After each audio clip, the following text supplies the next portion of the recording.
విడాకుల కేసెస్ పెరిగిపోతున్నాయి. ఇంతకుముందు విడాకులు తీసుకోవాలంటే పర్టికులర్ రీజన్ ఉంటుండే. ఇప్పుడు విడాకులు తీసుకోవాలంటే భర్తకి భార్యకి, అంటే భార్యకి ఏసీ పడట్లేదు అని చెప్పేసి విడాకులు, భర్తకి ఏసీ కావాలి, భార్యకి ఏసీ వద్దు.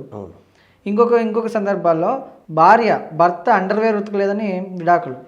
అంటే చిన్న చిన్న సిల్లీ రీజన్స్ ఇవన్నీ. అదే సార్ నేను చెప్పేది, ఇదే ఓర్పు, నేర్పు, సహనం, అర్థం చేసుకునే మనస్తత్వం ఇవి ఉండాలి కదా.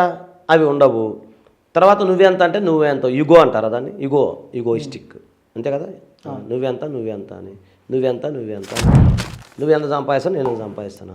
ఇంకొకటి దరిద్రమైన చెప్పరా, స్విగ్గీ జొమాటోలో కూడా డైవర్స్ వస్తుంది తెలుసా. స్విగ్గీ జొమాటో వల్ల డైవర్స్ అవుతాయి. ఎందుకని అడగండి.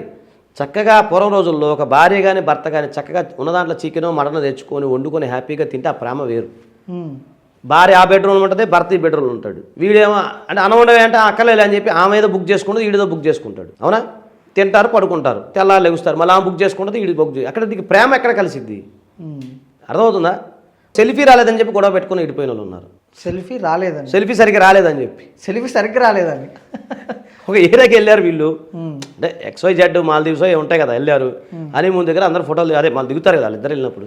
సెల్ఫీలు తీసేటప్పుడు ఈమె ఫేస్ సరిగా పక్క సైడ్కి వచ్చింది ఆయన అని ఒకటి, ఆయన సైడ్ పక్క వచ్చింది ఆయన, అట్లా చిన్న గొడవ స్టార్ట్ అయ్యి పెద్ద పెద్ద చిలికి వాన గొడవ అయ్యి చివరికి ఎక్కడ దాకా వెళ్ళిందంటే వాళ్ళు అప్పటికప్పుడు వెనక్కి రిటర్న్ వచ్చిన సందర్భాలు ఉన్నాయి. ఏం చెప్తారు మీరు? చిన్న విషయం కదా సార్ అది, కానీ అట్లా ఓర్పు నేర్పు లేదు.